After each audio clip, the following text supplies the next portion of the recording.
Welcome everybody to this next episode of Amate con Locura. Today I have the honor to share this space with His Grace, Mahatma Das. He is a spiritual teacher from the Vaishnava tradition. Welcome, Your Grace. Thank you so much, Grace. Thank you so much for being here. My pleasure. For those who might not know you yet, could you share a little about your spiritual journey and how you came to the path of Bhakti Yoga? I came to the path when I was 19, and I was searching. I always was searching. I think I was searching in the womb. Always searching, asking questions why, not following the crowd, so to speak. I read a book called Bhagavad Gita, the sacred text from India. Talks about yoga, karma, reincarnation, all kinds of wonderful things that I never learned growing up. And it answered all my questions. And I began practicing meditation. And then I decided I wanted to teach it and live it. And so I became a monk, and that's what I did. And eventually I got married, and eventually I started my own company where I could teach everything that I had learned, specifically how to apply it in life. Because if it's just applied for monks, then it doesn't really relate to most people. So that's what I do now. When did you become a monk? 19. At 19? Yeah.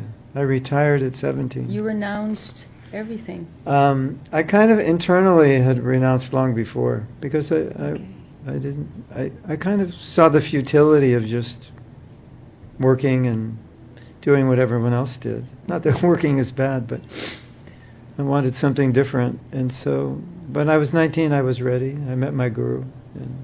And who is your A.C. guru? Bhaktivedanta Swami, Prabhupada. Prabhupada. He's the one who brought the Bhakti tradition to the West, 1965. I met him in 1969. Wow, a long time And ago. that was, very transformative to meet someone that elevated. And then I've been able to help people the same way I've been helped, and just transferring what I've learned and realized and seeing how it helps people. It's fantastic. Amazing. Guru, what does being a spiritual teacher mean to you personally? Being a spiritual teacher, most importantly, it means being an example of what you teach. Because if I teach something and I don't live it, it just confuses people. And people think, well, why don't you do it? Or does he do it? And if he doesn't do it, how can I be expected to do it? So what I found is, more important than what I say is who I am, because who I am is affecting people much more than what I'm saying. And so, as we evolve spiritually, our presence has a very positive effect on people. And the more we progress spiritually, the more positive the effect. Sometimes, there was one saint, I forget his name, maybe you know. He said, I teach all day, and sometimes at the end of the day I may say something. So it's, you're teaching by example. That's the most important thing. Of course, I follow a tradition. I explain it. I teach it. I help people. I guide people within that, how to apply spirituality in daily life. But I think the best thing is to show the example, and that's what people tell me. Leading by example. Yeah. Like, for example, my wife and I, we do a workshop on marriage. And every time we do it, I'll say something, and she'll say, well, I don't really agree with that. And everybody's kind of shocked, like, why would she say that? And I say, okay, all right. Then you explain it, and she explains it. Then I'll say, well, it's kind of what I said. And she'll say, yeah, I guess you did. And so people see us going back and forth like that, and they tell us that I learned more by your interaction than what you were teaching. So that's always the most important thing, what we're doing. Yes, thank you for sharing that. Guru, how has the Hare Krishna movement impacted your life in a practical and emotional level? Practical level, it showed me how to relate everything in my life to spiritual life, to not not see that I have a material side of my life and a spiritual, but to see it all as one. Krishna says in the Bhagavad Gita, one who sees me everywhere and sees everything in me, I'm never lost to him, nor is he ever lost to me. So we see everything in this world belongs to God, and we use everything, whatever it is. I see my wife, she belongs to him. My daughter belongs to him. My son belongs to him. My guitar belongs to him. Mm-hmm. Everything belongs to him. So we don't see a duality, and that's one of the best lessons that I've learned. That the Hare Krishna movement has given me.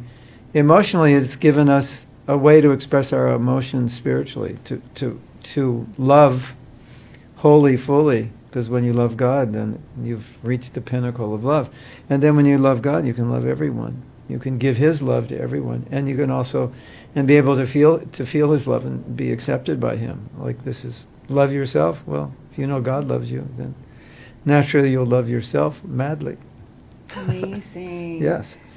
Guru, in simple words, how would you define bhakti? Bhakti means devotion. It means love, and so the practice of bhakti means receiving God's love and returning God's love. And then showing that love to everyone, because everyone is our brother and sister, son and daughter of God. And so when we connect, yoga means connect. When we connect with Him, then we naturally will show love to everyone. See everyone as part of the same family. Yeah, Guru, what are some of the main misunderstandings people have on the Hare Krishna path or Bhakti Yoga? The main oh, that's an interesting question. Well, I don't know. Well, maybe people think we don't work, we don't have normal lives. Like we don't hippie style? We don't have families, or we're all like useless to society. Sometimes people would ask my spiritual master, and said, why don't you open hospitals and feed people? And we have some hospitals, we do feed people, but he would always say, well, the biggest problem is ignorance, and if we remove ignorance, then so many problems are solved. It's like you can try to solve the ecological problems, but those problems stem from a problem inside of us where we want to accumulate more than we need. So if we help people become more peaceful, starts to solve the ecological problems, because they need less. They're satisfied with less. Wow. There's less, so that's a big misunderstanding, that we're not helping the world. It's just on a different level. And there are also karmic influences that people don't understand, how certain activities create certain reactions. And we see lots of problems in nature, earthquakes, fires, tsunamis, etc., and of course war and so forth. But there are karmic consequences due to our actions. If we educate people that this action creates a certain reaction, that's extremely valuable, because most people don't know. I mean, we kind of understand. You look at the world and go, things are like bad. Why are they bad? And well, there's bad things we're doing that are creating reactions. As a humanity as a whole. Yeah, totally. The other day you said to me something about animal slaughter is the cause of the wars today. If we put out violence, even if it's, we think, well, it's just animals. We're just killing animals, not a big thing. But it's violence. And if we put out violence, violence comes back. If we put out suffering, suffering comes back. If we, exploit the earth in not conscious ways, the earth's going to react. Yeah, so we see all of that, but most people don't understand the correlation. So I think that's so people think, oh, what are you Hare Krishna people doing? And you're just like, you're just having fun, singing and dancing, and avoiding responsibility. But we've taken big responsibility to help people. Yes, just being on this path is a big responsibility. Yeah, it is. And acting in a dharmic way as you do it. Yeah, that's true. It's such a big responsibility. We're practicing self-control. That's not easy. No, we're self-discipline. Yes. And we're taking responsibility for our actions, our words, our feelings, and trying to be good examples. Guru, and what advice could you give to us who want to develop self-control? I think the biggest pain that we experience, or one of the biggest pains we experience, is not being aligned with our head and our heart. So in our head we know what to do, but we don't do it. And for me, when I contemplated this, I thought, whatever pain there is in controlling myself is a lot less than the pain of not controlling myself and having to live with this feeling that I failed myself. I acted against my own values, my own integrity. So discipline puts us in alignment with our values, with who we are. And if we don't live who we are, we suffer, because we have to live with ourselves. So, you restrain yourself. It takes a little bit of effort, a little bit of restraint. It's not always easy. But if you don't, there's a lot more pain in the long run, because now you have to live with the fact that you promised yourself you'd never do this again, and you did it. Isn't it? Yes. Yeah, we do that. Everybody does that. And I don't want to be a person that I'm not. I want to be the person who I want to live in my highest ideals and be, living in my higher self, my spiritual self. And I want to always be focused on what's important. And so whatever is important for me, if I don't do it, then I just suffer. So self-discipline often comes from just being focused and reminding yourself what's important. What's important? That what you do, for me, spiritual life is most important, and I've been able to do it, although it's difficult. I follow very strict principles, but because it's so important to me, and I get so much from it, I'm able to do it, even though I don't always feel like doing it. You do it because it's the thing that you have to do. Yeah, because and if I don't do it, then with that mentality. Yeah, because I'm unhappy if I don't do it. So you do the difficult things. What's that saying? If you do the easy things, life becomes hard. If you do the difficult things, life becomes easy. Like that. Yeah, like that. Sometimes when you do the easy things, like you think it's going to be easier, but then it becomes harder. Yeah, and exactly. when you do the difficult things, but it takes sometimes a long time to see the positive effects of the difficult things. You live long enough, you'll find out. But it's better to learn first and not make the mistake. But, Amazing. The easy things are easy in the moment, but not in the long run. They have detrimental effects. And we're not, like everyone wants to be happy. And people are thinking, well, I'll buy my way into happiness. But you actually act your way. You become your way into happiness by who you become. You become a compassionate person, a forgiving person, a more spiritually involved person. You manifest spiritual divine qualities. Then you'll be happy. Amazing. With having or not having. Because so many people have. But if you're full of anger, resentment, if you're not grateful, how are you going to be? How's money going to? Money doesn't solve that problem. You still have to live with that consciousness. So, so discipline, self-control, it helps you elevate your consciousness. And then you get to live with yourself, who is a compassionate, kind, loving person. That's beautiful. Amazing. Guru, how can someone who doesn't belong to any particular religion still experience or practice bhakti in daily life? Yeah, good question. You don't have to. Bhakti is really an awakening of our spiritual nature. So I like to tell people, well, imagine a time in the world when there was no religion. Before Christianity, before Islam, before Judaism, before Hinduism. And then ask yourself, well, what is spirituality? What would spirituality be to you if there was no religion? And spirituality means realizing I'm a spiritual being. And that's fundamentally what it is, and realizing my connection with the divine, which would not, we go back thousands of years, would not be confined to someone's definition of a particular faith, which, can be problematic. So we're spiritual beings. That's our nature. And through meditation and other practices, we awaken that spiritual nature. And it has nothing to do with religion. My spiritual master used to say, the whole goal of spirituality is to come closer to God. You have a relationship with Him. You don't know what it is. It's beautiful. It's loving. You awaken that relationship. You can call that religion. He said, what's the use of your religion if it doesn't do that? And if you're doing that, then you've reached the goal of what spirituality is meant to be. Guru, what does devotion look like in modern times when the world feels so busy and distracted? Yeah. Well, what we do is we reserve the morning. Everybody, the morning. If you're not a morning person, you should be, because the morning is the most sacred time. The morning is meant for meditation, for study, for prayer, for journaling. Like, the morning is like your inoculation before you go out in this world and this culture which pushes us in all kinds of directions, but we may not want to go. We do our spiritual practice. We call it sadhana. We do it every morning, and then we remain fixed in our values, fixed in our intelligence as to what we want to do, what is right.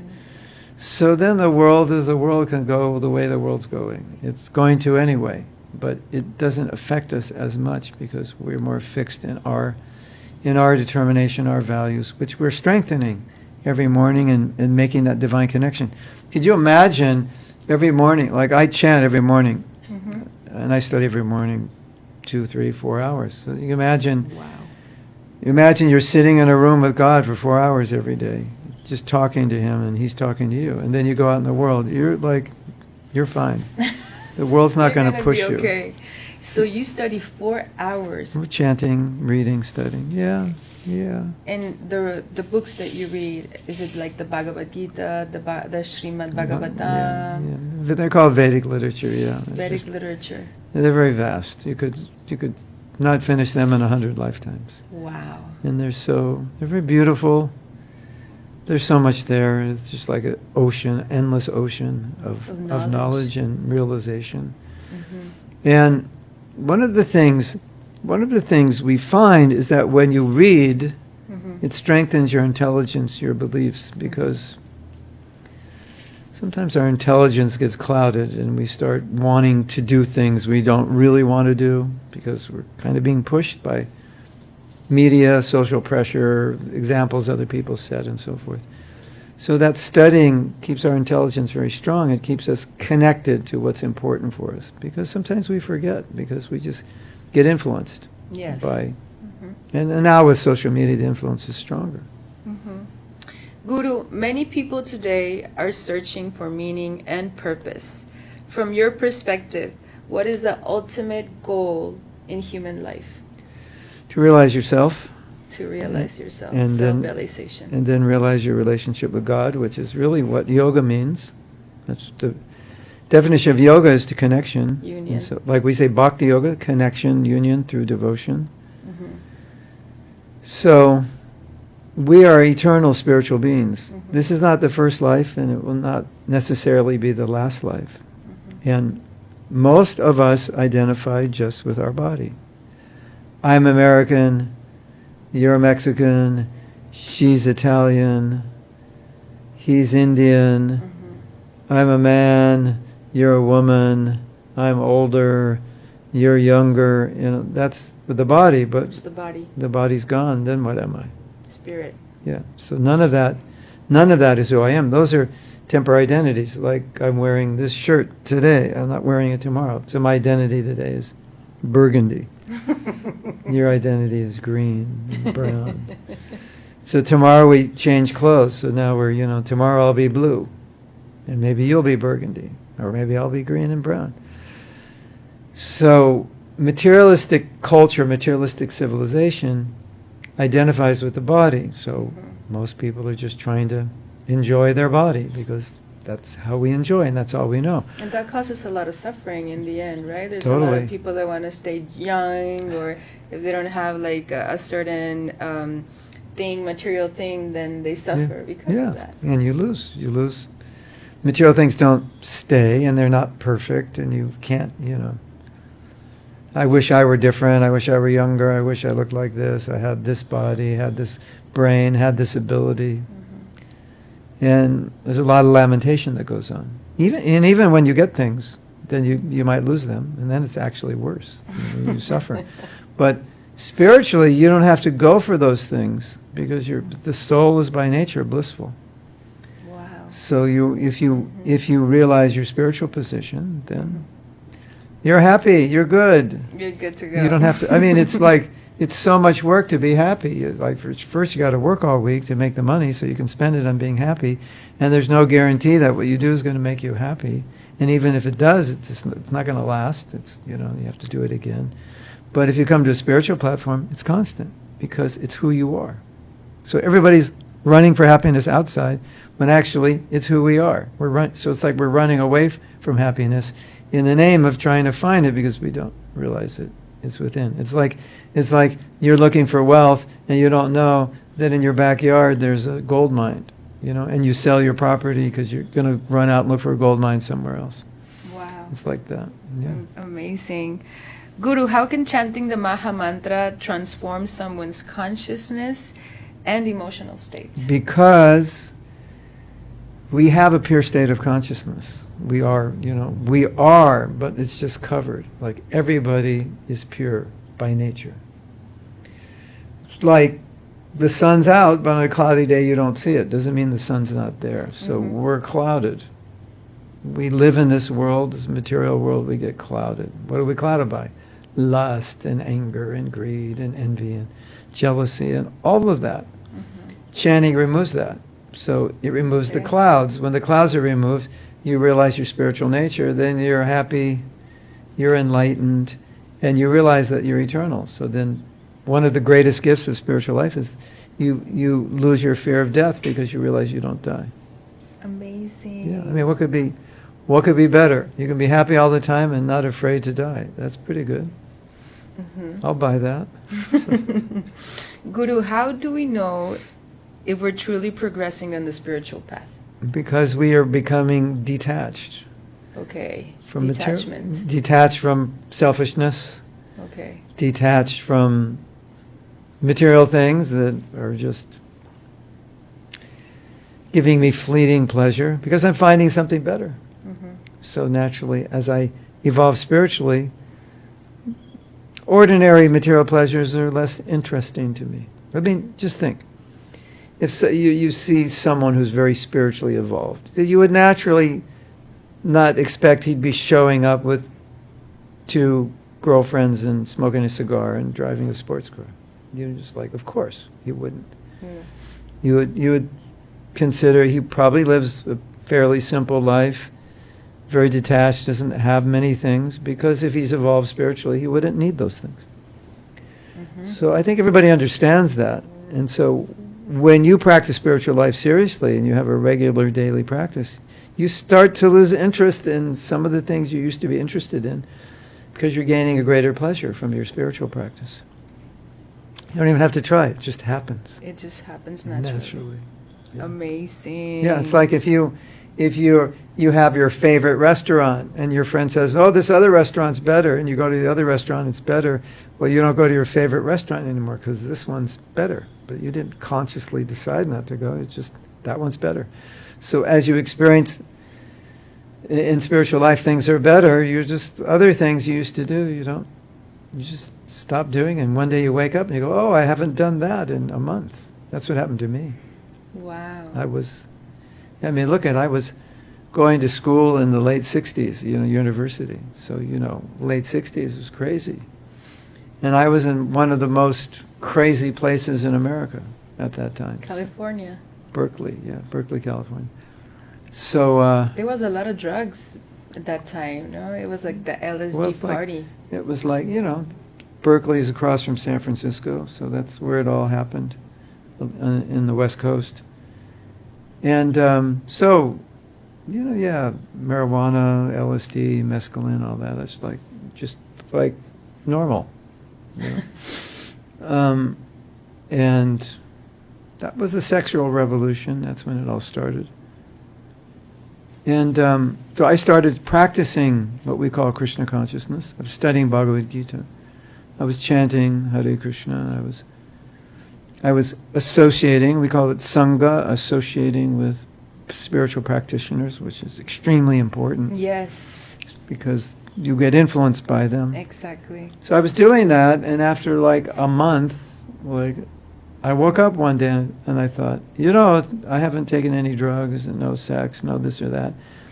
And I wasn't even trying consciously to stop it. I mean, I wanted to stop it. I always wanted to stop it. There's so many things we want to stop, but we never do. Mm-hmm. So I wanted to stop it. And then I woke up one day and I said, oh, that's interesting. I haven't done this and I don't even care to do it. Wow. So, you know, because you're going up. So if your consciousness is down here, then you need certain things. When your consciousness is up here, you don't need what's down here. That was like, oh, those are old toys. You know, I've grown out of those old toys. Yeah. Thank you so much for sharing that.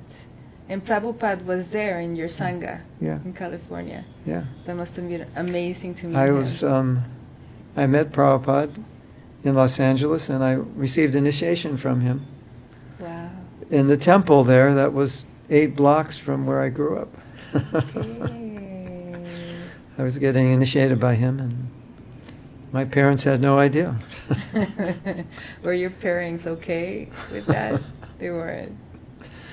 No, I mean, you know, if you're in university and you have the capabilities of becoming successful and you drop out, your parents are like obviously upset. What speak of drop out and become a Hare Krishna, which was so new then. Mm-hmm. You know, Hinduism in the West. Yes. It was very new. There weren't that many Indians. Yeah, it was hard. Mm.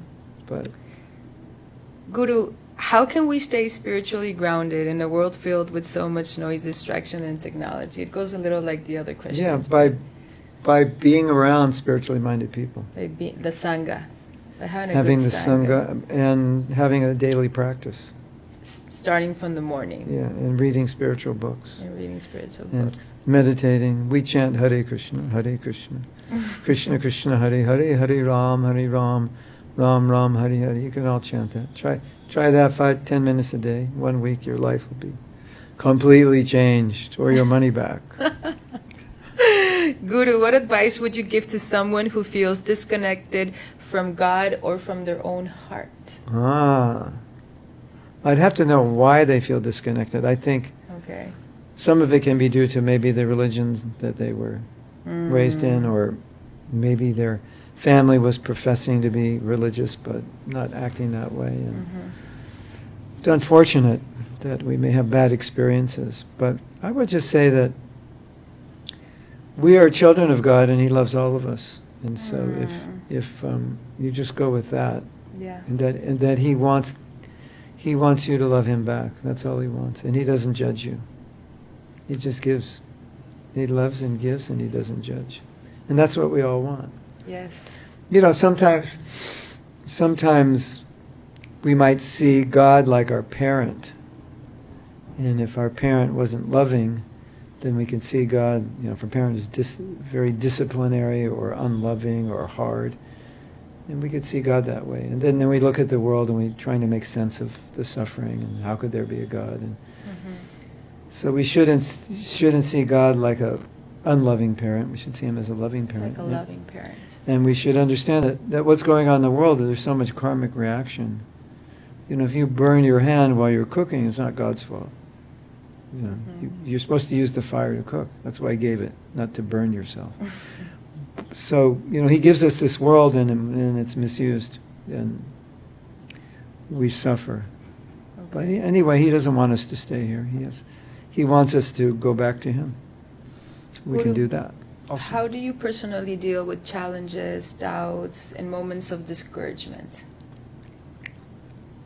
Well, I've learned long ago that the worst thing that can ever happen in your life is to allow your discouragement to discourage you. Okay. So I say, even if you're discouraged, don't be discouraged, because that discouragement will kill you. And so sometimes you have to act against how you feel, because you know you need to go this way, and the way you feel, you won't go anywhere. So you have to force yourself. So sometimes you have to act your way into thinking differently. So sometimes you just have to fake it. Yes, it's time to do this. It's the last thing I want to do. And as soon as I say what I'm going to do, I lose all the energy in my body and I want to go to sleep. And I go, yes, we're going to do this. Yes. So sometimes, because I know it's good for me. So sometimes you just have to fake your enthusiasm. Fake your enthusiasm, because I like that. if you allow yourself to get discouraged, it's like death. Okay. Especially if you're discouraged about what's really important to you, Mm-hmm. then it's like, forget it. Okay. How can relationships become a path of spiritual growth instead of attachment and suffering? Because, like I was saying before, like, we take example of my wife. Mhm. I don't see her as mine. Mm-hmm. I say she doesn't belong to me. And I'm in this relationship with her to help her in her spiritual life and material life, and she's helping me. So we don't identify, this is my body, this is my house. We identify, well, this belongs to Krishna, belongs to God. My body, her body, our house, everything. And so we have a lot of respect for one another. Anything that you see as sacred, you respect, right? I see you as sacred, I respect you. If I don't see you as sacred, maybe I'll try to get something from you, take advantage of you or whatever. So the same in a relationship. People come into relationships wanting to get more than they want to give. You are mine, and you have to treat me this way. That's like difficult, isn't it? Yes.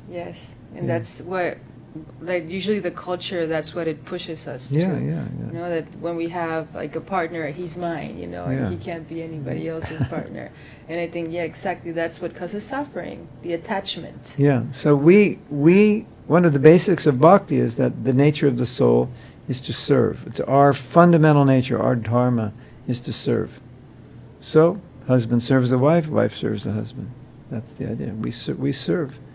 That's what we do. And if you serve, you'll be happy. And if you take, you'll get frustrated. And then you serve God. Yes, we help serve one another. Yeah, I see her as God's, and and help her. That's so amazing. Yeah, non-possessive. Non-possessive. At least in theory, it's supposed to be that way. Yes. That's what we're trying for. Yeah. Guru, the name of my podcast is Amate con locura, which means love yourself crazy. From your perspective, what does it truly mean to love oneself?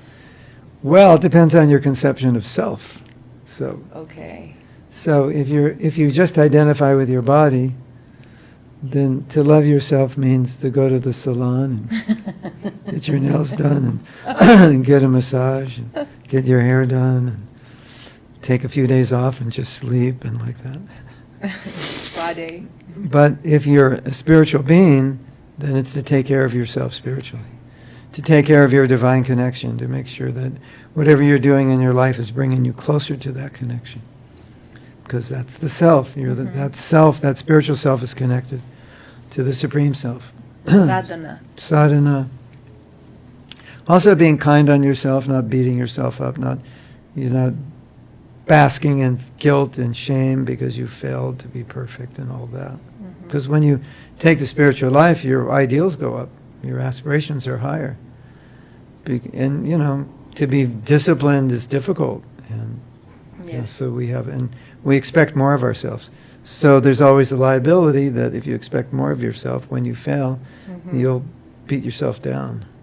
Yeah, sometimes I remind myself a lot that perfection belongs to God. Yes, yes. So we're humans, and if we're passing through this human experience, then it's because we have faults, inevitably. Yeah, exactly. Yeah. Okay, so it's okay. So now and again have a mistake. Yeah. It's very okay. It's very normal. But it's interesting. It's not so much what we do, but why we do it. It's not so much the result, but why we're doing it. Because let's say you did something perfectly, but it was just to take advantage of somebody. So the whole motive is bad.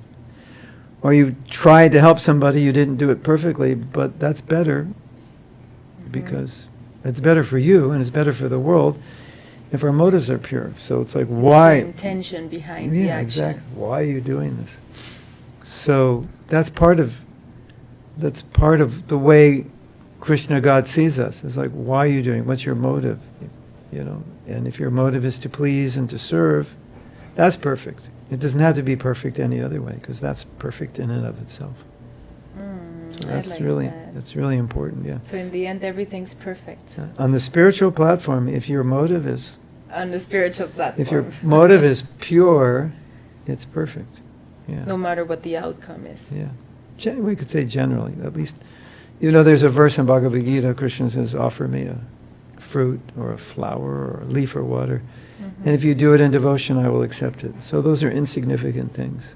So God's not looking for, big things from you. Little things are fine if done with devotion. That's what he wants. He's got everything anyway, so what are you going to do to impress him? Amazing. Right? Yes. Yeah. Guru, how can we balance self-love and humility without falling into ego or self-neglect? Yeah. And low self-esteem. And low self-esteem. Which is, humility is a big topic. And humility it's a very foreign topic for most of us. Because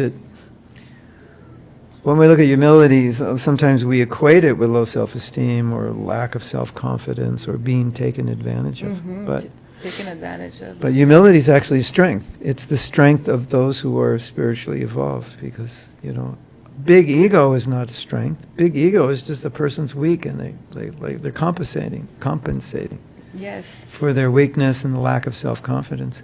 And a person who's humble doesn't lack self-confidence. It's just they don't try to draw attention to themselves. Like, look at me. I just did this. I'm great. Everybody clap for me. They want to serve. So they want to help people. They don't want to try to get people's applause. So that's what humility is all about.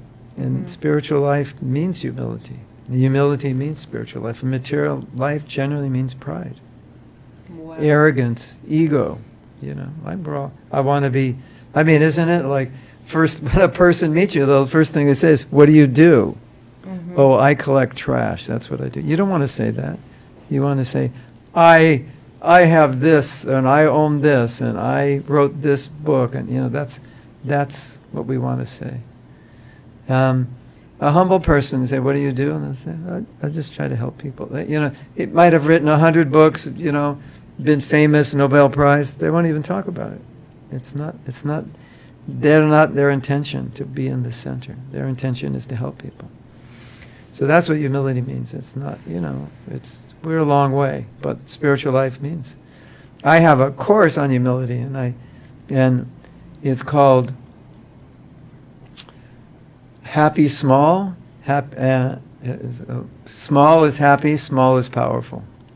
Okay. So that the ego is not powerful. Being small, that requires power.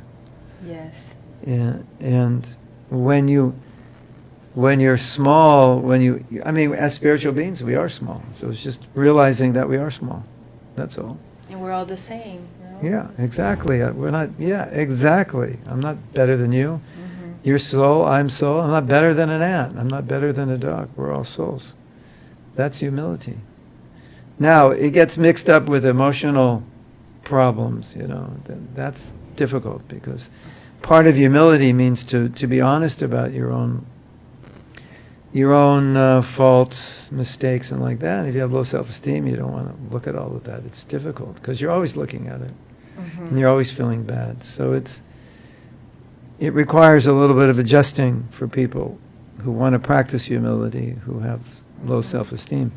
Low self-esteem tends to draw attention to us. We want sympathy, we want people to pull us up. But humility doesn't draw attention to us, it draws attention to God. And we recognize He's giving us intelligence and power. That's where it comes from. That's part of humility, means where do you get your intelligence? Everything you've done that is great, where did that come from? The person with the ego says, me. The spiritual person says, came from God, through me. That's also like a term in Karma Yoga, knowing that everything that we have comes from God. Yes. And everything that we do is for God. Yes, and He's empowering us to do it. And ego, what we call false ego means, I did it. I did it. Oh, that was a nice kirtan you led. Yes, I did it. As opposed to Krishna's mercy.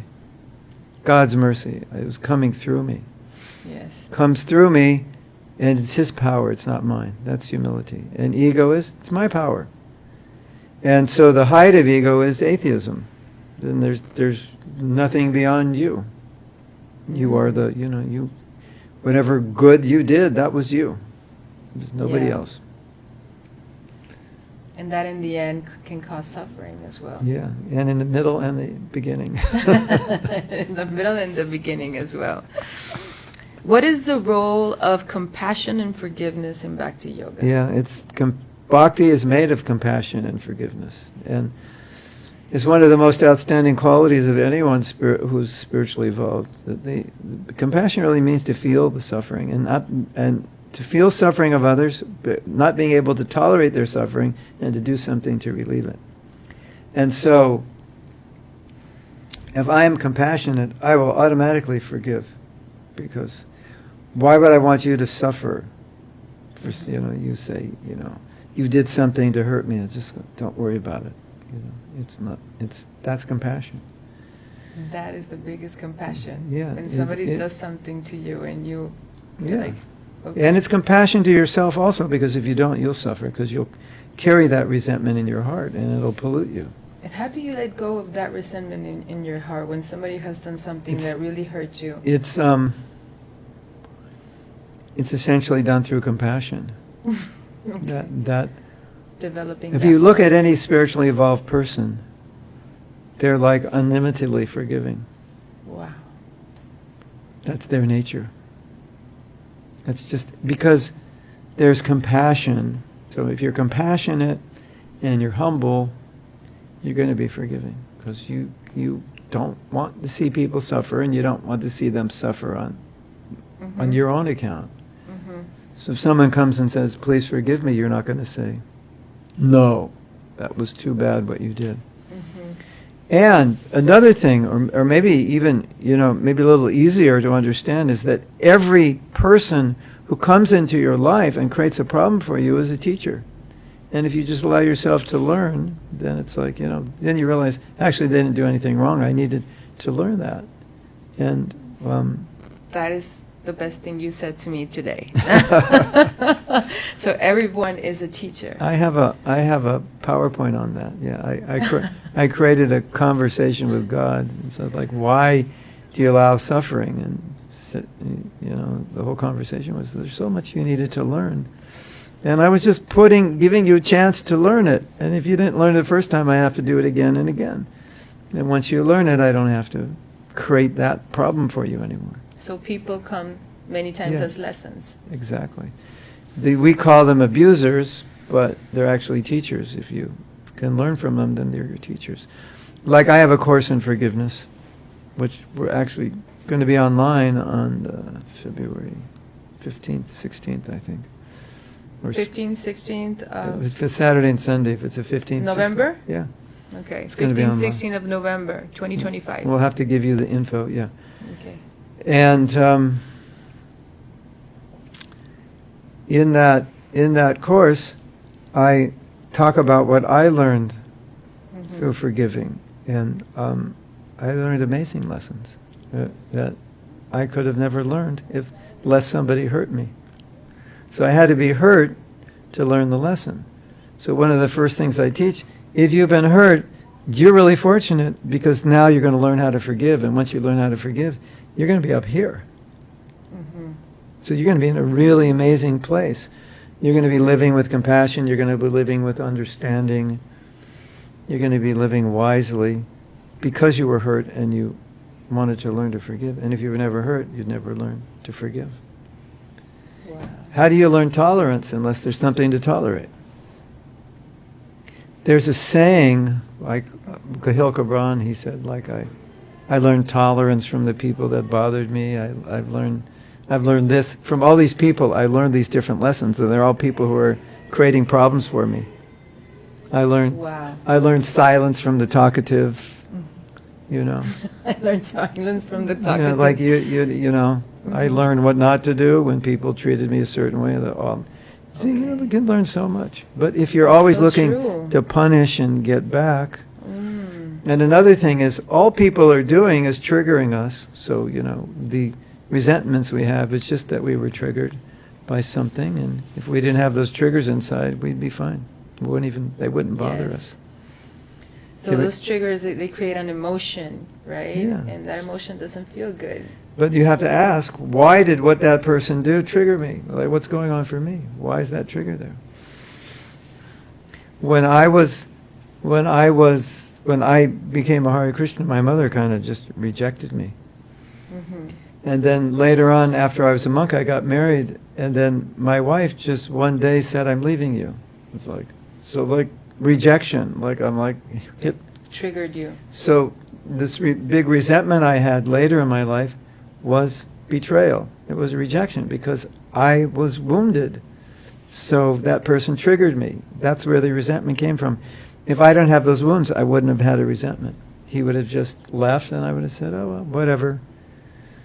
And later on, what I learned was that I was hurt that he left, but he was more hurt leaving. He was really hurting, and I didn't see his hurt until I forgave him. And when I forgave him, I saw his hurt, and I thought I should have helped him. But I was so angry with him, I couldn't. What a lesson, huh? And if I didn't have that betrayal, I would have never would have been upset in the first place. That is so beautiful. And you want to hear, oh, this is so cool. I'm crying now. I was holding this resentment for maybe like 18 years. And I was feeling completely betrayed. Like, how could you do that? You just left everything. And, he was like running so many things, in charge of so many things that I was working with. And it all fell apart. 18 years later, I saw him. I had forgiven him. So once you forgive, it's like all that negative emotional bond, toxic, whatever, it's gone. So I saw him. I went up to him.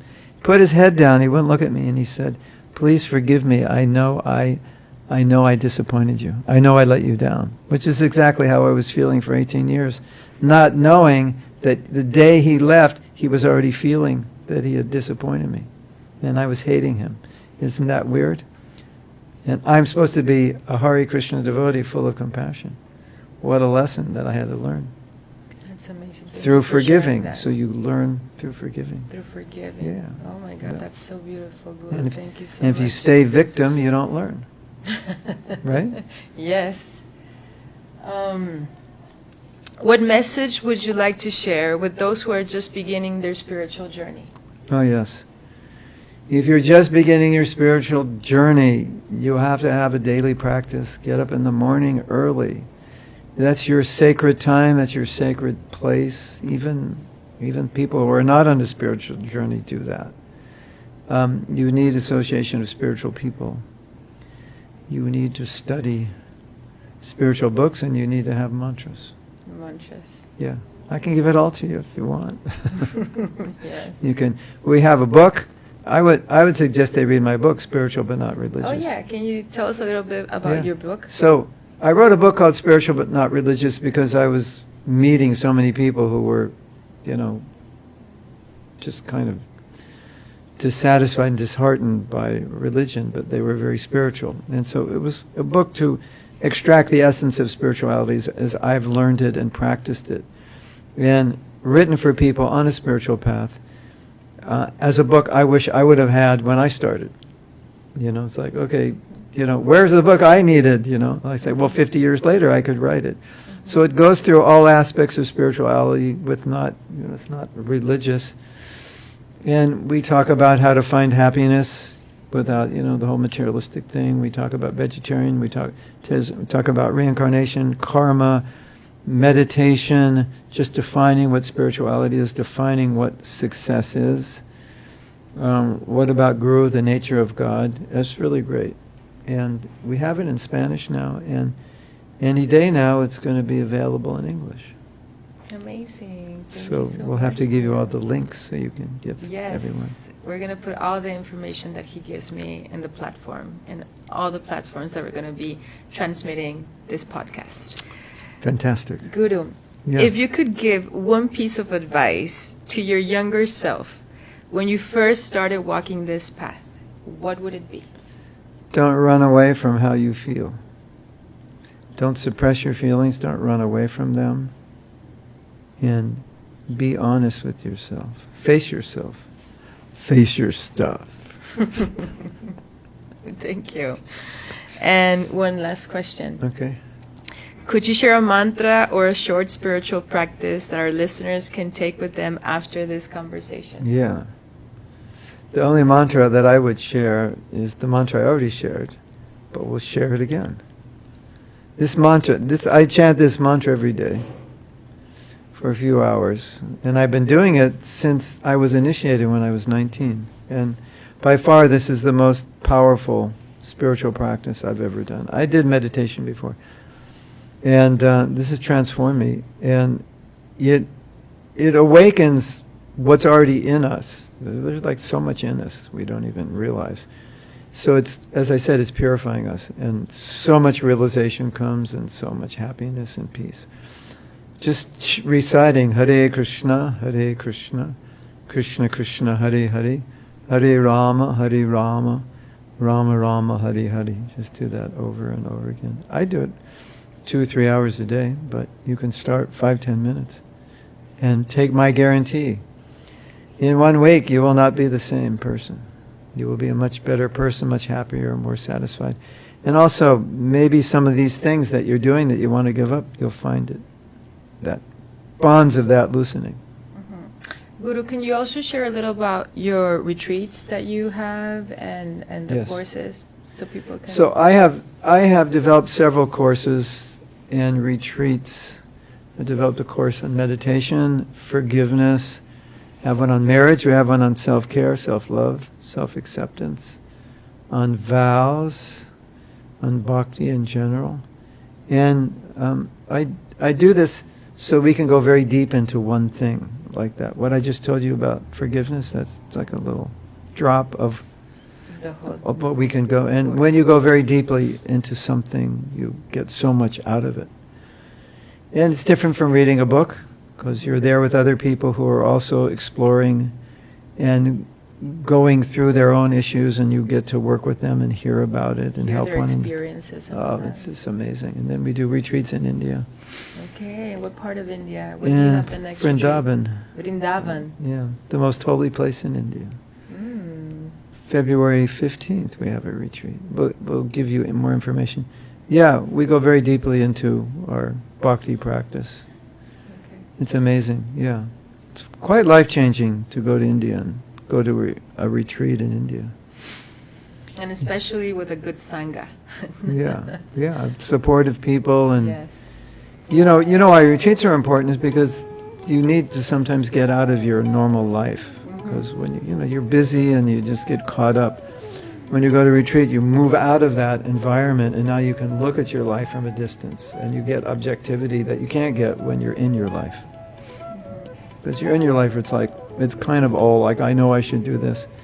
You get out of your life, you're in a retreat, and you look at it. Not only do I know I shouldn't do this, you get the inspiration to not do it, and the knowledge how not to do it and what to do, because you're not in the rat race at that moment. So it's really important. Guru, thank you so much for having this conversation with me. I loved it. I really enjoyed it. All your knowledge. Thank you so much. You're welcome. And to all of you who watched this episode, thank you so much as well. And I'll see you soon on the next episode of Amate con Locura. Namaste. Cut.